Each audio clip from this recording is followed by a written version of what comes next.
She called me a worthless old man in front of the entire neighborhood. My name is William Davis, but everyone calls me Bill. I'm 67, been a widower for 3 years now. My daughter-in-law Ashley kicked me out of my own house to move her unemployed parents in. She told people I was broke, confused, maybe even losing my mind. She had me packing for a nursing home while she planned a housewarming party. What she didn't know, I own a $350 million real estate empire. I didn't argue when she handed me those papers. I didn't fight when she called me a failure. I just smiled, packed one bag, and made 3 phone calls. If you're watching this, please subscribe and let me know where you are watching from. 30 days later, I walked back into that party with my property manager and a briefcase full of surprises. This is what happens when you mistake quiet for weak. Let me back up and explain how I got here. My son Michael married Ashley Johnson 3 years ago, right after my wife Helen passed. They moved into my house in Scottsdale, a 2,400 square foot place I built back in 1998. Ashley seemed nice enough at first, but things changed fast. See, Ashley came from money. Her father Gary used to manage a car dealership in Michigan. Her mother Janet worked in real estate. They had a big house, fancy cars, the whole package. When Ashley looked at me, she saw everything her family wasn't anymore. Because here's what Ashley didn't know. I sold my construction company for $45 million in 2009, but I kept that quiet. Real quiet. After Helen died, I just wanted simple. I wore the same Carhartt jackets I'd worn for 20 years, drove my old Ford pickup, kept my tools in the garage. To Ashley, I looked like exactly what she thought I was, a failed contractor living off her generosity. "Bill, we need to talk about your situation," she told me one morning in September. Michael was at work. She was drinking coffee from a mug that cost more than my jacket. What situation? "This house. Michael and I are building a life here. You're—" She paused, choosing her words carefully. "You're not contributing. Not contributing." That stung. "I pay the utilities," I said. $87 a month for electricity doesn't count as rent, Bill. Here's what Ashley didn't see. The house was mine. Completely. No mortgage. I'd owned it outright since the day I poured the foundation. But the deed was filed under BD Holdings, LLC, a company I'd set up for tax purposes 15 years ago. Ashley saw an old man with dirty fingernails and assumed I was broke. "My parents are going through a rough patch," she continued. "They lost their house. They need somewhere to stay while they get back on their feet. How long? However long it takes." I looked around the kitchen I'd built with my own hands, every cabinet, every tile, every electrical outlet. But I said nothing. "The thing is, Bill, we can't have 4 adults in a 3-bedroom house. It's not practical." "I see. I found you a nice senior living community, Desert Springs. It's only $800 a month and they have activities. $800 a month for me to pay rent somewhere else so her parents could live in my house for free. What does Michael think about this?" Ashley's smile tightened. "Michael agrees it's time for you to have your own space." That was the first lie. Michael hadn't agreed to anything. Michael didn't know about any of this. But Ashley had made her calculation. "Old man, no money, no options, easy to remove. I need to think about it," I said. "Of course, take your time. But my parents will be here by the 15th. 2 weeks' notice, to leave my own house." After she left for her yoga class, I sat in that kitchen for a long time. Through the window I could see the framing of a house going up 3 lots down. Probably one of mine. I'd built 80% of the houses in this neighborhood between 1995 and 2005. Ashley thought she was dealing with a powerless old man. She was about to learn how wrong that assumption was. But first, I needed to see just how far she'd take this, how completely she'd reveal who she really was. So I decided to play along. 3 days later, Ashley made her announcement public. I was checking my mailbox when my neighbor, Mrs. Peterson, walked over. She looked uncomfortable. "Bill, I heard you're moving to assisted living?" Ashley had been talking. Of course she had. "News travels fast around here." She made it sound like— Mrs. Peterson struggled with the words. "Like you needed help with memory things." Memory things. Ashley was telling people I had dementia. "My memory's fine, Clara." "I know it is. That's why I'm confused. You built half these houses. You're sharper than most people half your age." That afternoon, I drove to Desert Springs Senior Living to see what Ashley had arranged for me. The place smelled like industrial disinfectant and sadness. The unit she'd picked was 320 square feet, 1 window, no garage for my tools. "Mrs. Johnson already put down a deposit," the administrator told me. First month and security. She seemed very concerned about your living situation. Ashley had paid a deposit, with money from her joint account with Michael. Money my son earned at his IT job because he couldn't get a better position. His credit was damaged from student loans and bad financial decisions in his 20s. Meanwhile, Ashley drove a leased BMW X5, $89,000 car. The lease payment alone was more than what she wanted me to pay for that closet at Desert Springs. When I got home, Ashley was in the living room with two women I didn't recognize. Coffee and pastries spread across my dining table. "Oh, Bill, perfect timing." Ashley's voice was honey-sweet. "I was just telling Jennifer and Rebecca about the transition." Transition. Like I was a business being restructured. Jennifer works in elder care. She has some wonderful suggestions for making your move easier. Jennifer smiled sympathetically. "It's always hard when families have to make these difficult decisions, but you'll love Desert Springs. They have bingo on Tuesdays." Bingo. I'd gone from building million-dollar custom homes to bingo on Tuesdays. "What about his things?" Rebecca asked. "I imagine you've accumulated a lot over the years." "Oh, we'll help him sort through everything," Ashley said. "Keep what's important, donate the rest. There's not much room for clutter in senior living." Clutter. My tools, my Helen's china, the photo albums from 43 years of marriage. All clutter. "The important thing is family," Jennifer added. "And Bill will still be family, he'll just have his own space." His own space. In a building where they locked the doors at 9 p.m. and served dinner at 4:30. That night, Michael came home late. I waited up. "We need to talk, son." He looked tired. Guilty. "Dad, I know this is hard." "Do you?" "Because I'm not sure you know what's happening here." Ashley explained everything. "The house is getting crowded. Her parents need help. This way everyone has space. And you're okay with me paying rent somewhere else while her unemployed parents live here for free?" Michael's jaw tightened. "That's not how she explained it." "How did she explain it?" Silence. "Michael, how long have your in-laws been unemployed?" 8 months. 8 months. And in that time, how many job applications have they filled out?" "I don't know, Dad. That's not really my business." "It's your business when they're living in your house." "It's not just my house." Wrong answer. It wasn't his house at all, but I wasn't ready to play that card yet. "Son, I built this house. Every board, every nail. I raised you in this house. Your mother died in this house. And now I'm supposed to leave so Ashley's parents can have their own space? It's temporary." "How temporary?" Michael couldn't answer that, because Ashley hadn't given him a timeline. She'd just told him it was the right thing to do, and he'd believed her. "Dad, I know this isn't ideal, but Ashley's family is going through a hard time." "And what about your family? What about me?" "You're still family. This doesn't change that. But it did change things. Everything. Because that conversation told me what I needed to know. Ashley had successfully positioned this as a kindness, a necessary kindness for people in need. She'd made Michael feel guilty for even questioning it, and she'd made me the obstacle to doing the right thing. The next morning I called my property manager. "Rebecca, it's Bill. I need you to pull some files for me." "Which property?" "All of them. October 2nd. That's when Ashley dropped the hammer. I was in the garage organizing my tools when she appeared in the doorway. No coffee mug this time. Business mode. "Bill, we need to discuss timeline." "What timeline?" "My parents arrive tomorrow. You leave tomorrow." "That's not what we agreed." "We didn't agree to anything. I told you they were coming by the 15th. I moved up the schedule. Just like that. 12 days early." "Why the rush?" Ashley's mask slipped for just a second. "Because this is my house now, and I'm tired of pretending it isn't." There it was. The truth. "Actually, Ashley, this is my house." She laughed. Ashley laughed. "Your house. Bill, you don't have a mortgage. You don't pay property taxes. You don't even have a lease. You're what my real estate friends call a squatter. Is that right?" "My name is on the utility bills. My name is on the insurance. As far as anyone official is concerned, you're just an elderly relative whose overstayed is welcome." Wrong on all counts. But I let her keep talking.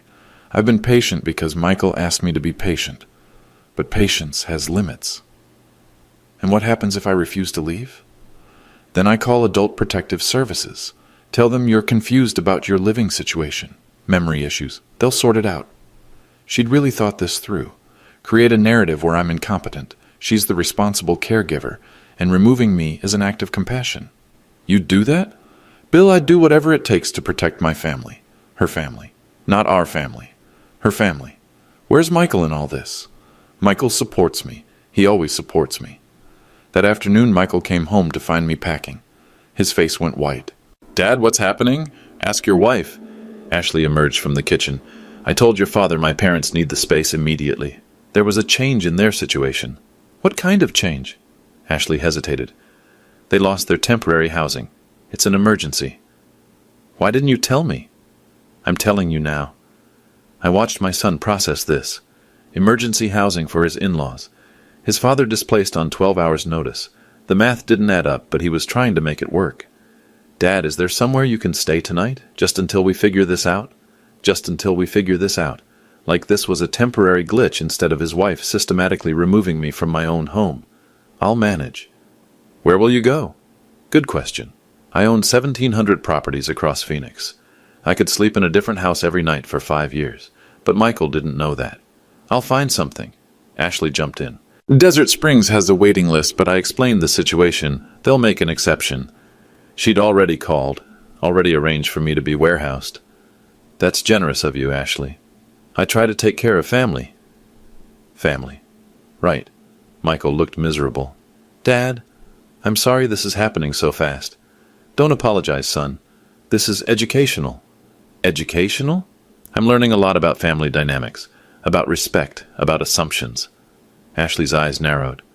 What's that supposed to mean? It means you assume you know everything about everyone, but assumptions can be dangerous. I know enough. Do you? I know you're a retired construction worker with no income and no assets. I know you've been living here out of charity. I know you have no legal standing and no options. 3 assumptions, all wrong. Interesting theory. It's not a theory, Bill, it's reality. I finished packing my bag. 1 change of clothes, toiletries, my wallet with exactly $43 in cash, the picture of Helen from my nightstand. I'll be out of your way in 5 minutes. Michael stepped forward. Dad, you don't have to... Yes, he does. Ashley cut him off. This is what's best for everyone. I carried my bag to the front door. Michael followed. Dad, I feel terrible about this. Don't feel terrible, son. Feel curious. About what? About why your wife is so confident about things she doesn't understand. I could see Ashley listening from the kitchen doorway. In a few weeks, ask her to show you the property deed for this house. Ask her to explain how property taxes get paid when the owner supposedly has no income. Ask her how a man with no assets maintains insurance on a $2.8 million property. Michael's face changed. Dad, what are you saying? I'm saying your wife has made some assumptions. And in about 30 days, those assumptions are going to cost her everything she thinks she's gained. Ashley stepped into the hallway. What's that supposed to mean? It means you should have done more research, Ashley. Much more research. I opened the front door. Bill. Ashley's voice had lost its confident edge. What research? The kind that tells you who really owns what, who really has power, who really gets to decide who stays and who goes. You're bluffing. Am I?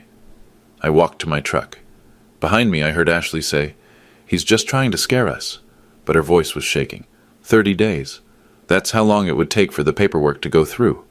30 days for Ashley to enjoy living in a house that was about to disappear from under her feet.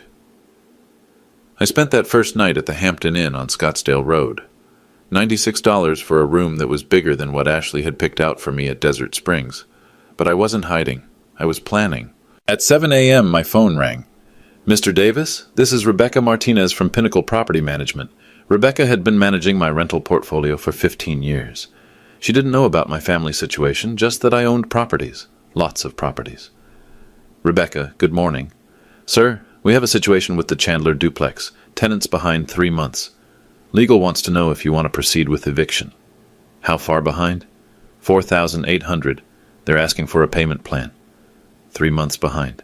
Same as Ashley's parents had been unemployed before they lost their house in Michigan. No payment plan. File the papers. Understood. Also, the Phoenix City Council is fast-tracking that zoning change on the East Valley properties. If it passes, the land value jumps 30%.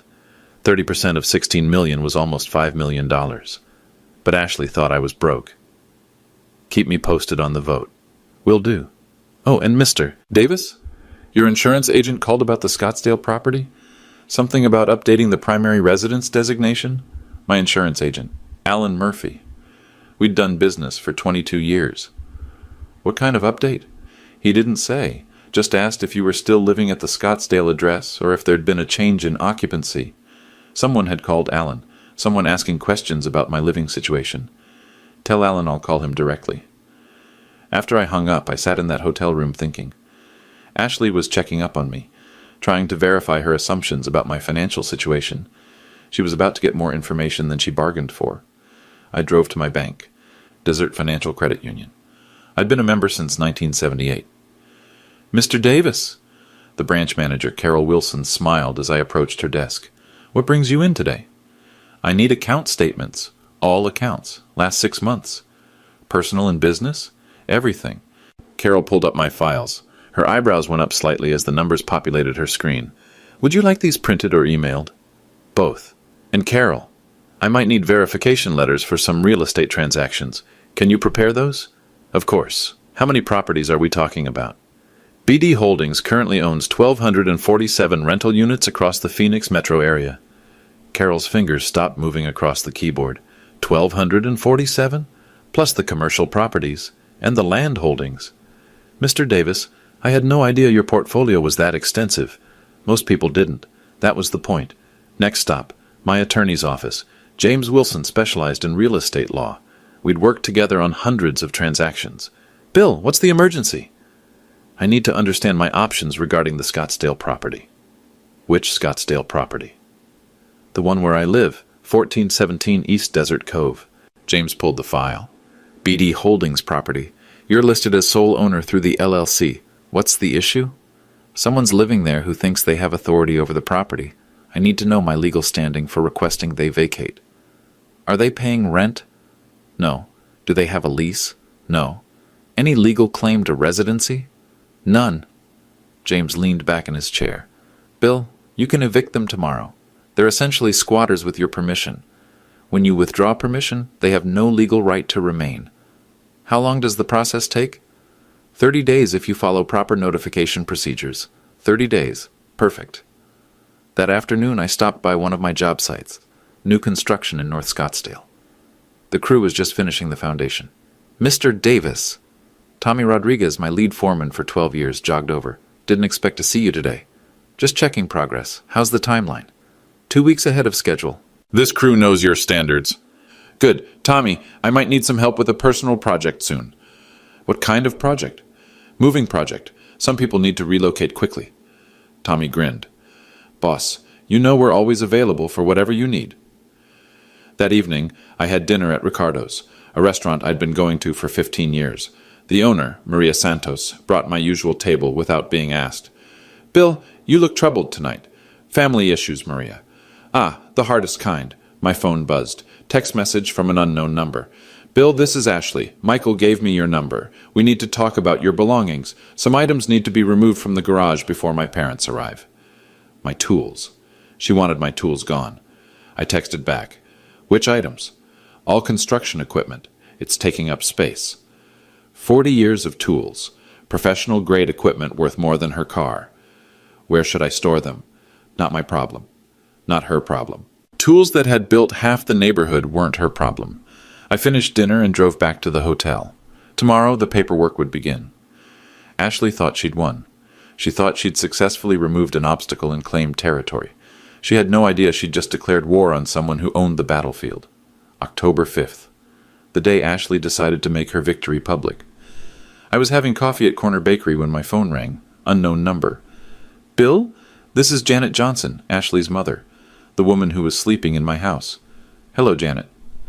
I wanted to thank you personally for accommodating us.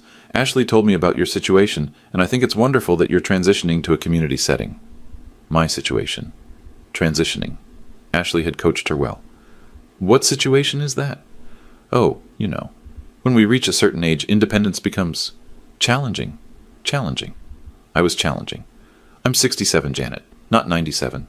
Of course, but Ashley explained about the confusion with finances and property ownership. It happens to the best of us. Confusion. Ashley had told her parents I was mentally incompetent. Ashley said that. She's just looking out for your best interests. It must be hard to accept help, especially from someone younger. very hard. That afternoon, Ashley threw what she called a family gathering in my backyard. 15 neighbors, Ashley's new friends from her yoga class, her parents holding court like they owned the place. I watched from my hotel room window as people arrived, cars parking on my lawn, Ashley directing traffic like a hostess.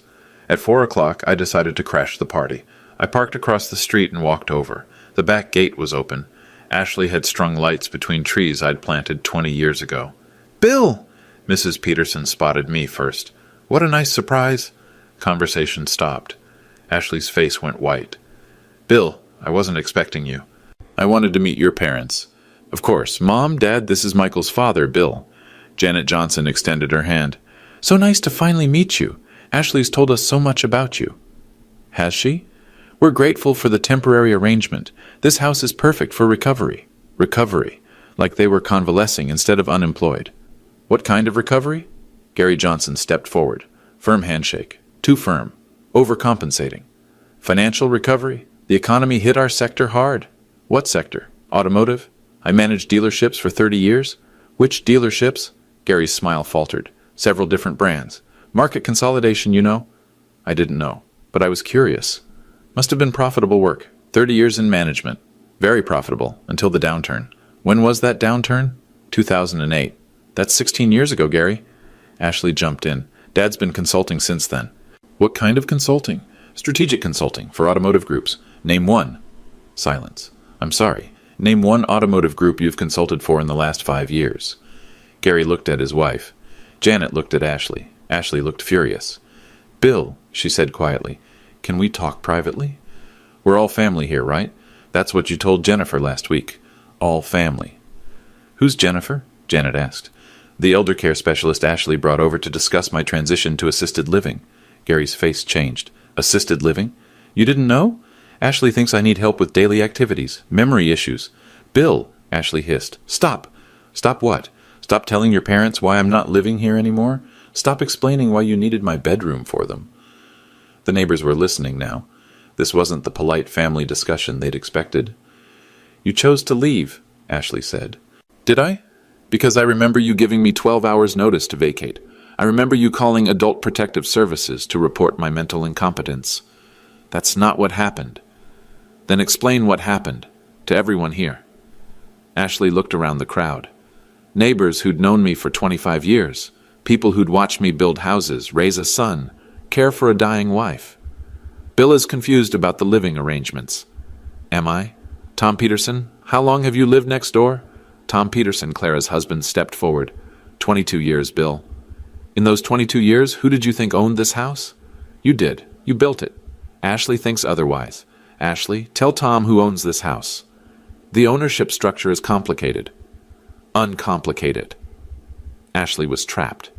She couldn't admit she'd lied without destroying her credibility, but she couldn't support the lie without looking stupid. "Michael and I are the primary residents." "That's not what I asked. I asked who owns this house.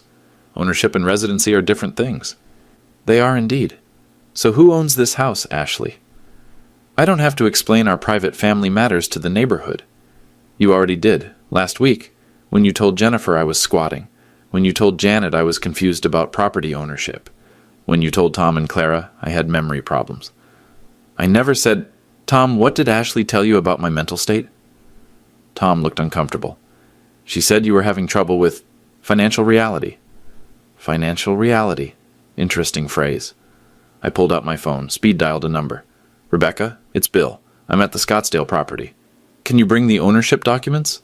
"Yes, the neighbors want to see them." 20 minutes? Perfect. Ashley's face had gone pale. "Who was that?" "My property manager." "Your what?" "My property manager, Rebecca Martinez from Pinnacle Property Management. She handles my rental portfolio." "You don't have a rental portfolio." "Don't I?" Gary stepped forward. "Ashley, what's he talking about?" "He's having an episode. The stress of relocating." "Ashley," I said quietly, "you've told a lot of lies in the last month. To Michael, to your parents, to the neighbors, to yourself. In about 15 minutes, every one of those lies is going to be exposed. You're bluffing." "Am I?" My phone buzzed. Text from Rebecca. "Pulling into driveway now." "Actually, Ashley, I'm not bluffing. I'm just tired of being polite." A white Mercedes SUV pulled into my driveway. Professional lettering on the side. Pinnacle Property Management, Phoenix's premier real estate services. Rebecca Martinez stepped out. Tailored suit, briefcase, all business. Mr. Davis, I have the documents you requested. Ashley stared at the SUV, at Rebecca, at the briefcase full of papers. Bill, she whispered. What documents?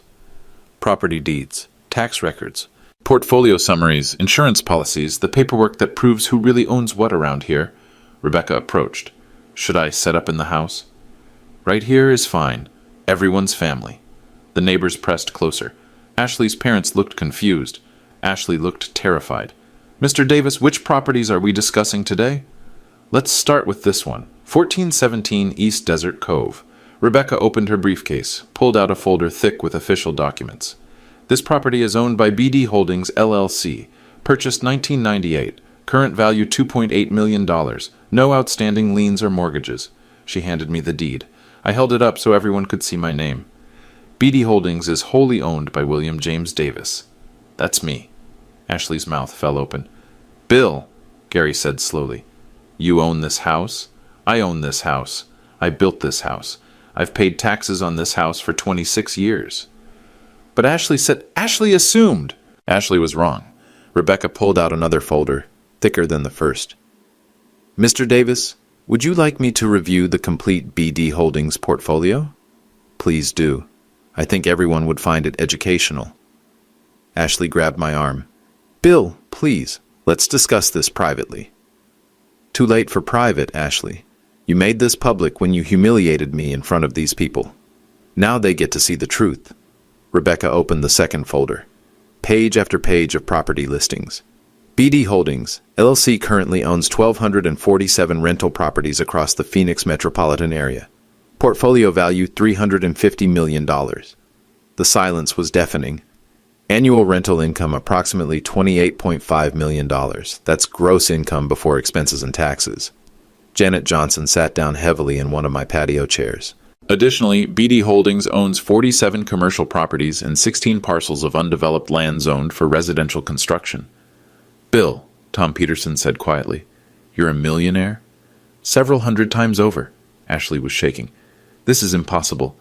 You drive an old truck. You wear work clothes. You live like what? Like a normal person? Like someone who doesn't have money? Ashley, I have more money than you'll see in 10 lifetimes. I just don't feel the need to prove it with expensive cars and designer clothes. Gary found his voice. But the construction company. Ashley said you went bankrupt. I sold the construction company in 2009 for $45 million. Used the proceeds to expand into real estate investment. But you act like a working man? Because I am a working man. I just happen to work with very large numbers. Rebecca continued reading. Recent transactions include the sale of a commercial property in Tempe for $12.3 million. Closed last month. $12.3 million. Last month, while Ashley was arranging for me to live in a 300-square-foot apartment. The Chandler apartment complex sale netted BD Holdings $6.7 million after taxes. That also closed in September. While Ashley was telling people I needed financial assistance. Wait, Janet said. If you have all this money, why were you living here? Because this is my house. Because my son lives here. Because until 3 days ago, I thought this was my family. But Ashley said you couldn't afford. Ashley never asked what I could afford. She assumed. She saw an old man in work clothes and decided I was poor. Michael's car pulled into the driveway. He got out slowly, staring at the crowd, at Rebecca, at the folders full of documents. Dad, what's going on? Your wife kicked me out of my own house, son, so I brought the paperwork to clarify some misconceptions. Michael approached Rebecca. Who are you? Rebecca Martinez, Pinnacle Property Management. I handle your father's real estate portfolio. My dad doesn't have a real estate portfolio. Rebecca handed him a summary sheet. 1,247 properties. Current value $350 million. Michael's knees buckled. He sat down on my porch steps. Dad, is this real? It's real. You're rich? I'm wealthy, yes, but you never said anything. Why would I? Money doesn't change who you are. It just changes how people treat you. Michael looked at Ashley. You knew? I didn't know. How could I know? He lives like he's broke. I live simply because I choose to live simply. There's a difference. Gary was studying the property listings. Bill, some of these addresses, I recognize them. You should. I built most of the houses in this neighborhood. You built our house, too? I built every house on this street except the Hendersons at the end. That one was here when I started developing. So you're not just our neighbor, Janet said slowly. You're our landlord. In a sense, Ashley finally found her voice. None of this changes anything. This house is still Michael's home. No, Ashley, this house is my home. Michael has been my guest for 3 years, a welcome guest, but still a guest. I'm his wife. We're married. That gives me rights. Rights to what? You're not on any deed. You've never paid a mortgage payment. You've never paid property taxes. You have no legal claim to this property whatsoever. Rebecca pulled out another document. Actually, Mr. Davis, there's a recent development regarding this property. What development? The insurance company received a claim that you were no longer the primary resident. They requested verification of occupancy status. Who filed that claim? Rebecca checked her notes. Ashley Johnson. She told them you'd moved to assisted living and requested that she be listed as the primary contact for the property. Insurance fraud. Ashley had tried to take control of my insurance policy. When did she file this claim? October 1st. The day before she gave me 12 hours to leave. Ashley, you committed insurance fraud. I did not. I just updated the information. You told my insurance company you were the primary resident of a house you don't own. I thought you were leaving anyway. You didn't think I was leaving. You were making sure I left. You were systematically taking control of my property by claiming I was incompetent. Michael stood up. His face was white. Ashley, is that true? Michael, I was protecting our interests. What interests? It's his house. I didn't know that. So you assumed you could just take it? I assumed he had no legal standing. Why would you assume that? Ashley looked around the crowd. Nowhere to run, nowhere to hide. Because he's old. Because he acts poor. Because he lets people walk all over him. I don't let people walk all over me, Ashley. I give them enough rope to hang themselves. What's that supposed to mean? It means I wanted to see exactly how far you'd go, how completely you'd reveal your character, how much damage you'd do to our family. And? Mission accomplished. I turned to Rebecca. I need to file eviction papers. For which tenants? Ashley Johnson, Gary Johnson, Janet Johnson. They're occupying my property without permission, without lease, and without payment. Dad, Michael said quietly. What about me? I looked at my son. Really looked at him. He'd allowed this to happen. He'd chosen his wife over his father, but he was still my son. That depends, Michael. Do you support what your wife did? Michael looked at Ashley, looked at his in-laws, looked at the neighbors watching this family destruction. No, Dad, I don't support it. Then you can stay. They can't. Ashley's face twisted with rage. You can't kick us out. We live here. Watch me. Rebecca pulled out a standard eviction notice form. How much time would you like to give them, Mr. Davis? The legal minimum. In Arizona, that's 30 days for residents without a lease. 30 days it is. Bill, please. Janet Johnson was crying now. We have nowhere to go. You had somewhere to go 3 days ago, before you decided to occupy my house. We didn't know. Ignorance isn't a legal defense for trespassing. Gary stepped forward. Bill, let's be reasonable. We can pay rent. What can you pay? Whatever's fair. Fair market rent for this property is $4,500 a month. Gary's face fell. We can't afford that. Then you can't afford to live here. Ashley was pacing. This is insane. Michael, tell your father he's being unreasonable. Michael looked at his wife. Ashley, you kicked him out of his own house. I didn't know it was his house. But you knew it wasn't yours. You thought you could take whatever you wanted because you assumed he was powerless to stop you. Rebecca finished filling out the paperwork. Mr. Davis, I need signatures and addresses for service. I signed the eviction notices, 3 of them. Ashley Johnson, current address 1417 East Desert Cove Avenue. Gary Johnson, same address. Janet Johnson, same address. Bill, Ashley said desperately, what if we apologize? What if we start over? Start over? Ashley, you committed insurance fraud. You told people I was mentally incompetent. You tried to have me involuntarily committed to assisted living. I was trying to help. You were trying to steal my house. I wouldn't call it stealing. What would you call it? Ashley had no answer. Rebecca sealed the notices in official envelopes. These will be served tomorrow morning by certified process server. Wait, Gary said. Tomorrow? But we just got here. You got here by displacing the rightful owner. That was your choice. Where are we supposed to go? Figure it out. You had 8 months to figure it out before you came here. Janet was sobbing. Ashley, you said this was temporary. You said he agreed. I thought he agreed. You never asked me to agree, I said quietly. You informed me I was leaving. There's a difference. Tom Peterson cleared his throat. Bill, I owe you an apology. Ashley told us you were confused about the ownership situation. I wasn't confused, Tom. Ashley was. She made it sound like you needed help, like you couldn't manage on your own. I've been managing just fine for 67 years. Clara Peterson shook her head. Bill, I feel terrible. If we'd known the truth, you'd have done what? The truth was available to anyone who bothered to look. Property records are public information. Ashley spun around. How was I supposed to know to look? Ashley, you work in marketing. Your mother worked in real estate. You understand property ownership. You chose not to investigate because you preferred your assumptions. But you act poor. I act normal. You've confused wealth with ostentation. Michael sat down heavily. Dad, why didn't you ever tell me? Tell you what? About the money, about the business, about any of this. Because I wanted you to succeed on your own merit. I wanted you to build character before you inherited wealth. You were going to leave it to me. I was. Past tense. Michael's face went pale. Past tense? Michael, you stood by while your wife tried to steal my house. You enabled her lies about my mental competence.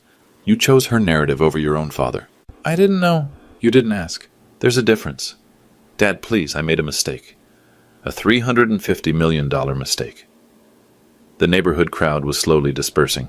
Too much family drama for a Saturday afternoon. Rebecca packed up her documents. Mr. Davis, is there anything else you need today? Actually, yes. Can you recommend a good estate planning attorney? For updating your will?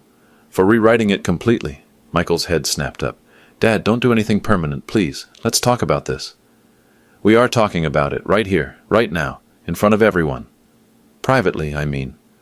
Too late for private, son. Your wife made this public when she humiliated me in front of these people. Now they get to see the conclusion. Ashley grabbed Michael's arm. Do something. He's going to cut you out.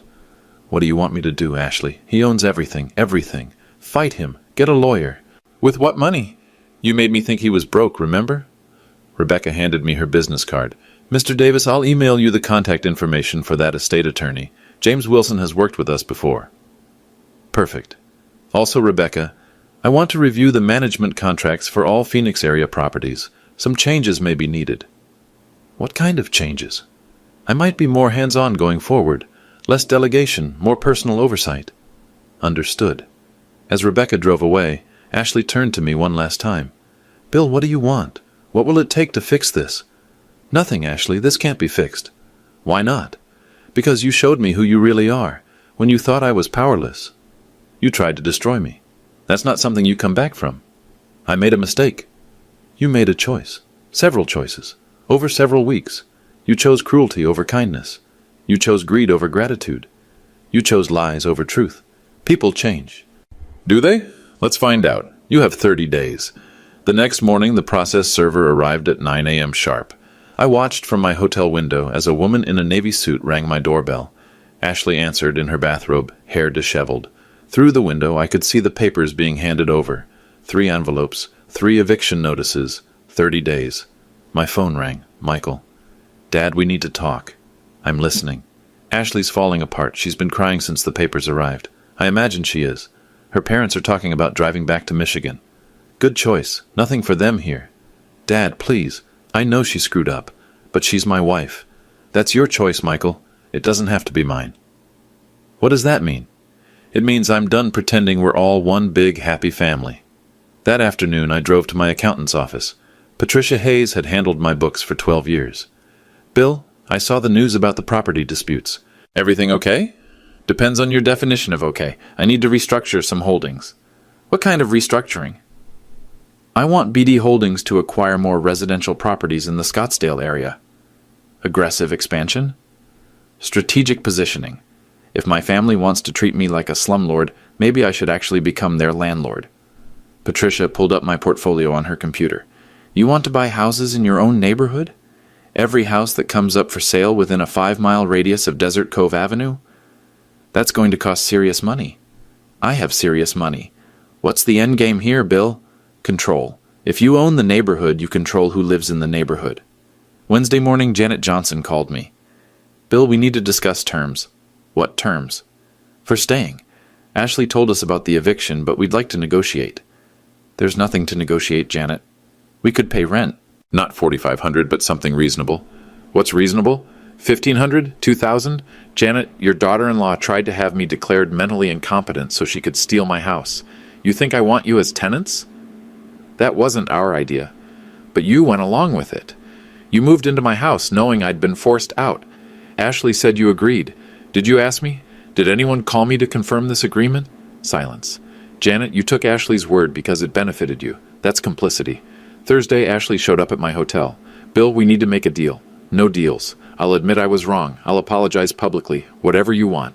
What I want is for you to understand consequences. I understand. I screwed up. But Michael loves me and he's your son. Doesn't that count for something? It counted for something before you tried to destroy me. I wasn't trying to destroy you. What were you trying to do? I was trying to improve our situation by eliminating me from it, by giving everyone space. Ashley, you told people I had dementia. You filed false insurance claims. You tried to manipulate adult protective services. That's not about space. That's about erasure. I panicked, okay? My parents needed help, and I thought. You thought you could solve their problems by creating mine. Yes, and I was wrong, but people make mistakes. This wasn't a mistake. This was a campaign, a sustained effort to remove me from my own life. Friday afternoon, Michael called with an update. Dad, Ashley's been looking at apartments. Good, but she can't afford anything decent. Her credit's not great, and without a cosigner. That's her problem to solve. She's asking if you'd consider being a reference. I laughed, actually laughed. Michael, your wife tried to steal my house. Now she wants me to vouch for her character to other landlords? She's desperate, Dad. Desperation doesn't create character. It reveals it. Saturday morning, I drove past the house. A for rent sign was already in the front yard. Ashley was hedging her bets, looking for somewhere else to live. But the sign was interesting. It listed the property as a luxury home with guest quarters. Ashley was trying to rent out my house to strangers. I called Rebecca. Rebecca, someone's trying to rent my Scottsdale property. Which property? My home. 1417 East Desert Cove. Who's trying to rent it? The people I'm evicting. They can't do that. They don't have authority to enter into leasing agreements. I know that, but they're trying anyway. Do you want me to send a cease and desist letter? Send it. And Rebecca? Add a fraud complaint to their eviction file. 23 days left. Ashley was about to learn that her problems were just beginning. October 28th. 3 days before the eviction deadline. Ashley called me at 6 in the morning. Bill, we found a place. Congratulations. It's a 2-bedroom apartment in Tempe. Month-to-month lease. Good for you. The thing is, we need a security deposit and first month's rent. And, could you loan us the money? I sat up in my hotel bed. Ashley, you want me to loan you money? Just until we get back on our feet. Let me understand this. You kicked me out of my own house. You tried to have me declared mentally incompetent. You committed insurance fraud, and now you want me to finance your apartment? I know how it sounds. It sounds insane. But we're family. No, Ashley, you made it very clear that we're not family. You're Michael's wife, that's all. What about Michael? He's still your son. Michael can call me himself. An hour later, he did. Dad, I know this is awkward. It's not awkward, son. It's illuminating. We really need help with the deposit. How much? $4,000. And what happens after I give you $4,000? What do you mean? I mean, do we pretend the last month didn't happen? Do we go back to being a happy family? Do I pretend your wife didn't try to destroy me? I'm hoping we can rebuild. Based on what foundation, Michael? Based on forgiveness. Forgiveness requires acknowledgement. Has Ashley acknowledged what she actually did? She knows she made mistakes. That's not what I asked. Michael was quiet for a long time. Dad, she's my wife. I understand that, but I'm not her father. I'm not her safety net. I'm not her solution. So that's it? You're just done with us? I'm done enabling disrespect. I'm done being taken for granted. I'm done being treated like a problem to be solved. What does that mean for our relationship? It means we start over. New terms, new boundaries, new understanding of who has what power. And Ashley? Ashley burned that bridge. You can't rebuild what was never real to begin with. October 31st, moving day. I drove by the house one last time. A U-Haul truck in the driveway. Boxes stacked on my front porch. Ashley directing the movers like a general in retreat. She saw me watching and walked over to my truck. Bill, I want you to know I'm sorry. For which part? All of it. That's not specific enough, Ashley. I'm sorry I misjudged you. I'm sorry I tried to take your house. I'm sorry I hurt your family. Better. Does that change anything? No. Why not? Because apologies don't erase consequences. They just acknowledge them. Ashley nodded slowly. What happens now? Now you learn to live with the choices you made, just like everyone else. I drove away without looking back. Michael still calls. We're working on things. Slowly, Ashley and her parents found their apartment in Tempe. They're managing. And me? I'm still Bill Davis. I still drive my old truck. I still wear my work clothes. But now everyone knows that quiet doesn't mean powerless. Sometimes the person you underestimate owns everything you think you want. If you enjoyed this story, let me know in the comments where you're watching from. And remember, respect isn't given. It's earned. But once you lose it, you can't demand it back.